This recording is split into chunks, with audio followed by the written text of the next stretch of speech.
Hello and welcome to another video. In this video we're going to be working on sum of absolute differences in a sorted array. And in the problem you're given an integer array num sorted in non-decreasing order, and what you want to do is you want to build an integer array result where the result is the sum of taking every single number in the array and subtracting the number at the current index and getting the absolute value of all of those.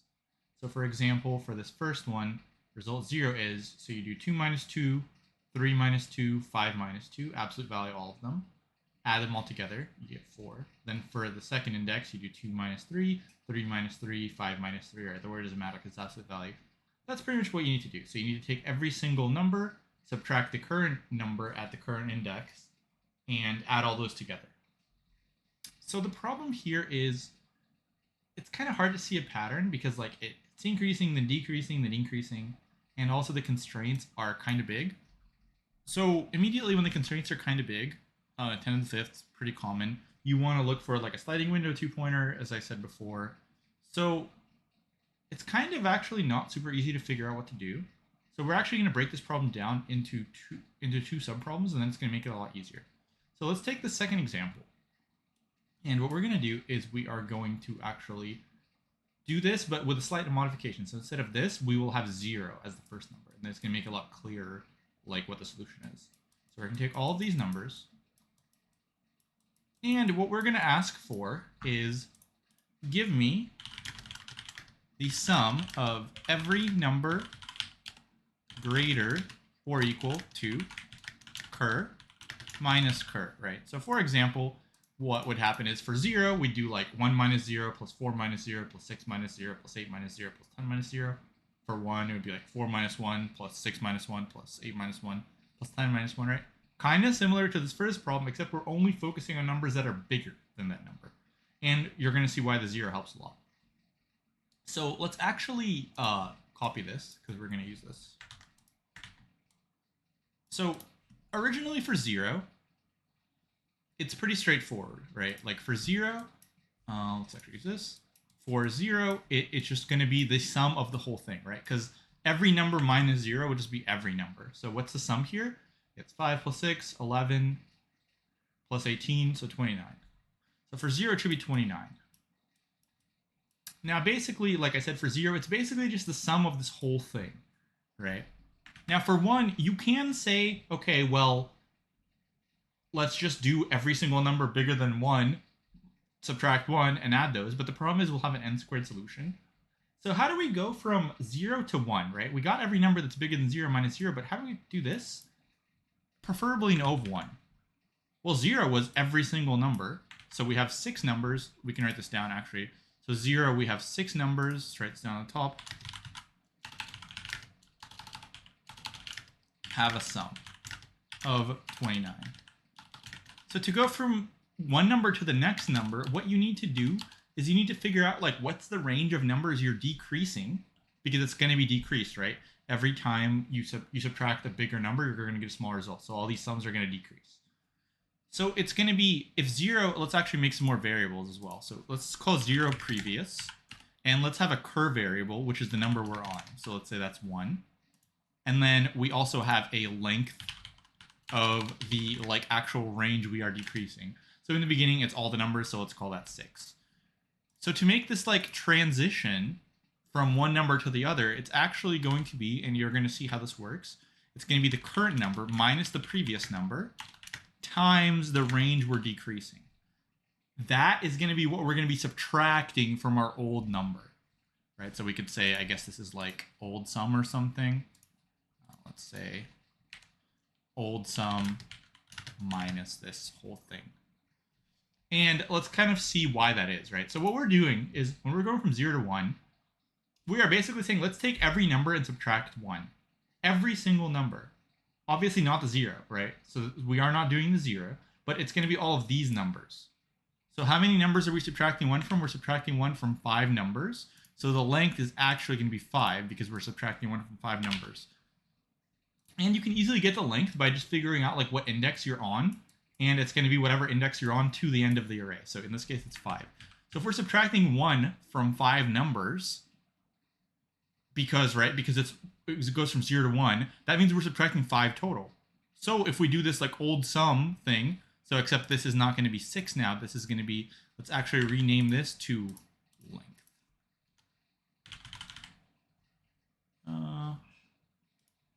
And then let's maybe do this or something, so we have enough space. Okay, there we go. So let's plug all this stuff in now.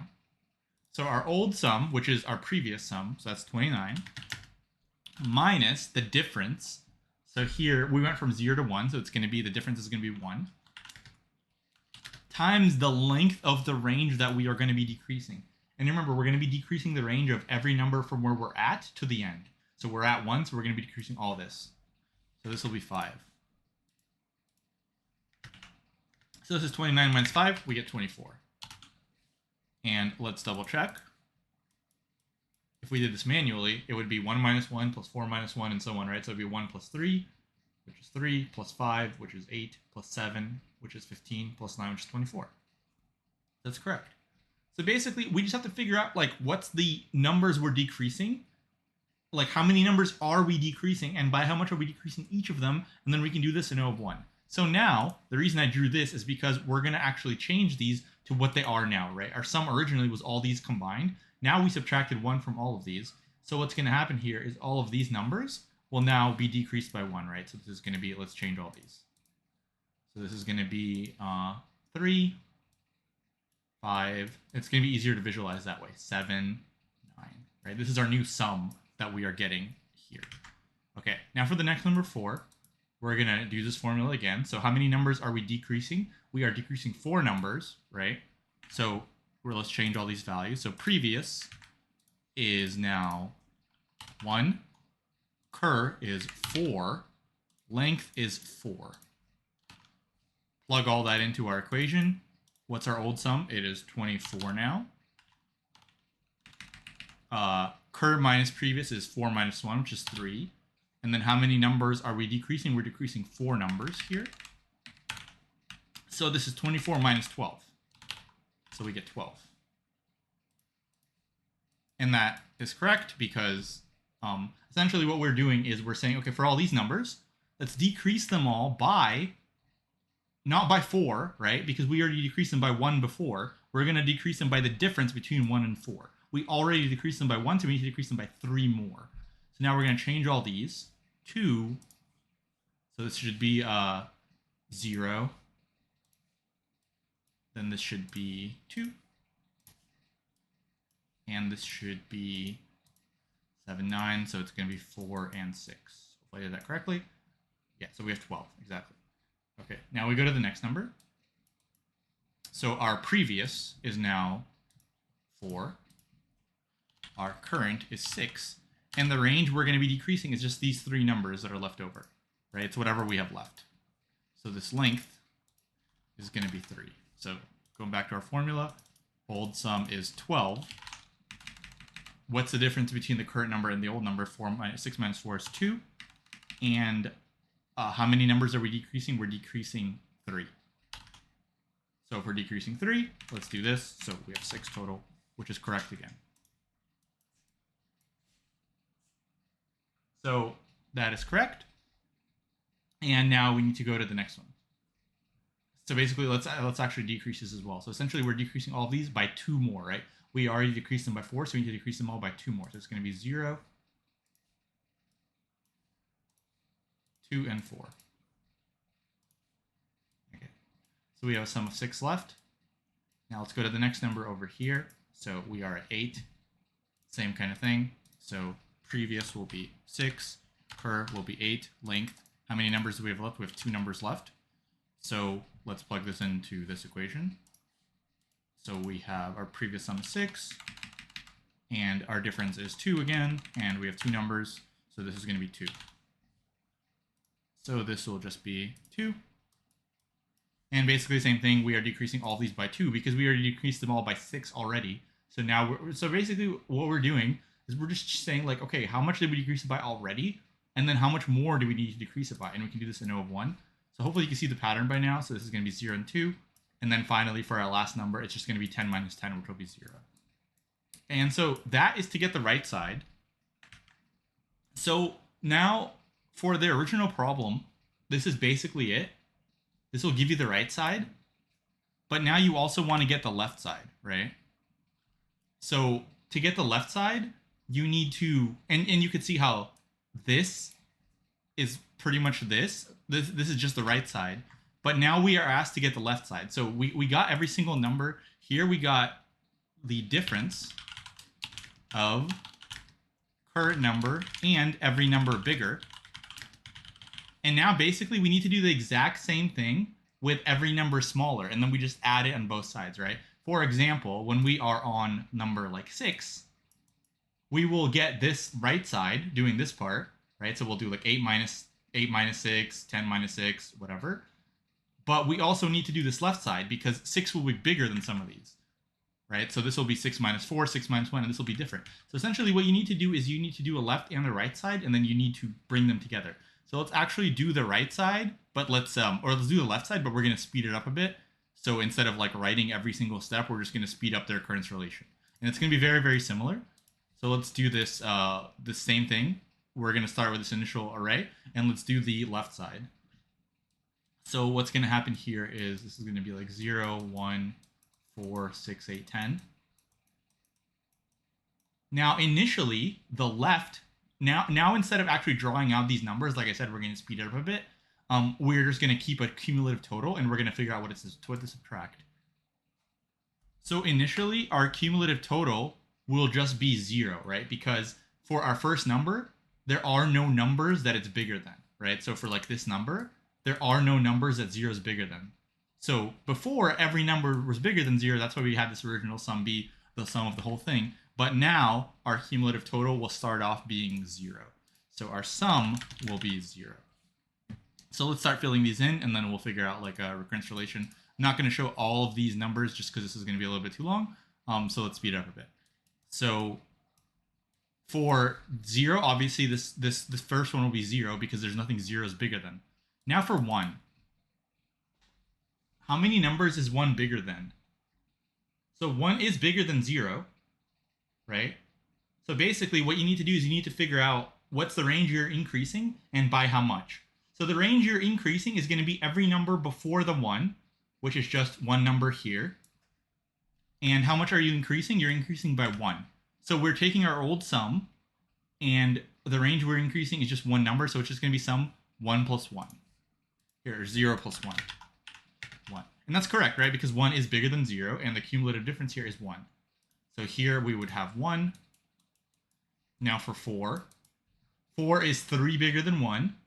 So it's going to be 3 times the range we're increasing. We're increasing this whole range. There's two numbers that 4 is bigger than. So it's going to be 3 times 2, which is going to be 6 plus 1. Right? Because 1 is our old number, so we have 7. And that's also correct, right? 4 minus 1 is 3. 4 minus 0 is 4. So the total is 7 there. So for 6, same kind of thing. What's the range we're increasing? This whole range. So 3 numbers. How much are we increasing by? We're increasing it by 2. So by 2. 6 plus the old number plus 7. So it's going to be 13. And I'm going to quickly show that this is correct one more time, and then we'll just not do that for the rest. So let's take a look. So here we have a difference of 2. Here we have a difference of 5. So that's 7 plus 6 is 13, right? So that's correct. So now our total sum is 13. For 8, same thing. Difference is 2 compared to the previous number. And the range is 4 numbers. So we have 8 plus the old number, which is 13. So we have 21 here. And finally, for this 0, or for this 10, we have same thing, difference of 2, and the range is 5 numbers. So we're going to increase by 10 here. So it's going to be 21 plus 10. Right? 5 numbers, difference of 2, so 31. Okay. Now that we have all this, let's actually get rid of all of this. So essentially, for this exact example, now that we have a left and a right, remember the left is the numbers that this number, let's write this down. So the left is the sum of all the differences of cur and numbers that it's greater than. And the right is the sum of all the differences of cur and all the numbers that it's less than. So if we add all these together, then it will be the sum of all the differences of every single number, including with cur, right? It'll be, for the current number, it'll be the sum of all differences of cur and all the numbers that it's greater than and the numbers that it's less than. And that's what we want, right? Like if we scroll back up to the actual problem, for example, for 2, we want to get all the numbers that it's greater than and all the numbers that it's less than. And now we figured out a recurrence relation to actually calculate the left and right on the fly.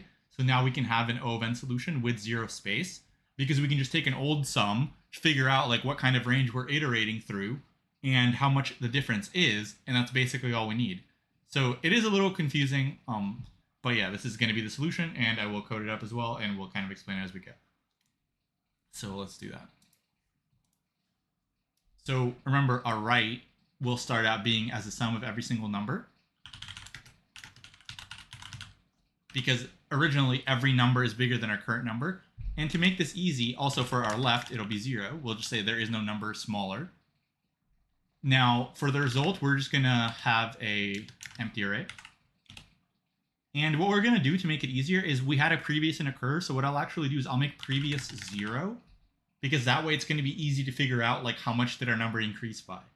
So it's going to make it easier in the code. So we'll say previous is 0.